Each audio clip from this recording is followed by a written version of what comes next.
Quietech, and you're joining us today for National Password Day. I am in our Ocean Room, one of our new tech bars in our brand new location at 541 Sutton Way. We hope that you come in and see us and get some training in one of our wonderful rooms. We also have a jungle room and a space room. They are amazing. Murals by Jerry Ann Van Dyke. So back to the topic at hand. Today is National Password Day, and I just want to talk to you guys for just a few minutes about what makes a good password and how to keep things safe. So let's dive right in. Number one, let's talk about password length and complexity. Most passwords are now requiring an 8-character long password, and they consider that the minimum safety. I would go for a longer password, at least 12 characters, more if you can bear it. I know that it feels like a lot to have a long password, but we'll get into how managing your passwords can make that easier on the next point. But let's talk about how we can make a simple password a little bit more complex. So first of all, we want to add some length. So more than 8 characters is ideal. And let's give a generic password like love daisies and figure out how to make that a little bit more complex. So instead of all lowercase, LOVEDAISIES, we could do something like uppercase L, 0, V, 3 instead of an E, capital D, @ instead of an A, 1 instead of the I. You could do a $ instead of the S. You kind of get my gist here. Replacing characters in a word that you know and familiar with is a great way to add some complexity to your passwords.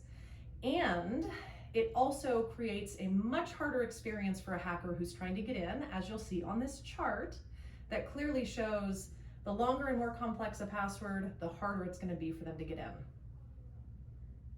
Okay, so now that we know about all the length and complexity on the passwords that we need, how are we going to keep track of all these crazy passwords? There are 2 basic ways that people choose, and the number one way that I see is people write it down on a list or in a book. If you want to go that method, I have 0 problem with that. Here's a perfect example of the type of book you could use. This is actually called an internet password book, but you could choose just an address book, because all we're really looking for is tabs that will skip you to the page that has the password for the appropriate website. The big thing about a book like this or a list is you just need to remember to update your password as you make changes. That is one of the primary things that I see that frustrates our customers, is finding out-of-date passwords on their list, and they don't know what the password is and they want to reset it, but it goes to the wrong phone. Those are the types of messes that can be avoided by doing good password management, and you can also do that with password management software. I personally use LastPass, but there's plenty of software choices. Dashlane is a great one. You can use Apple's Keychain, Google Chrome's password management. We are happy to help you set any of that up, but it's also a great way to manage and easily enter those passwords. I never even see my passwords. It's very convenient. It enters all the passwords for me and I'm into the site. The third thing I want to talk about, which might sound kind of intimidating to some people, is 2-factor authentication. That is not as scary as it sounds, and it's protective for you. What 2-factor authentication offers is the ability to prove to the website that not only do you have the password that you need, but you have a device that should belong to you. Either access to your email account to get a code or access to your cell phone to get a code. Some sites even allow a call to your home phone, but this is not a good way to get into most of your sites. You definitely want to use email or a cell phone, as most sites do not offer a call to the house.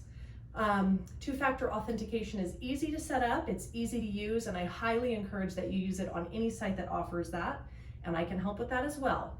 If you have any questions about this very quickly delivered information that I'm sharing with you, please don't ever hesitate to reach out to me via email, quietech@gmail.com.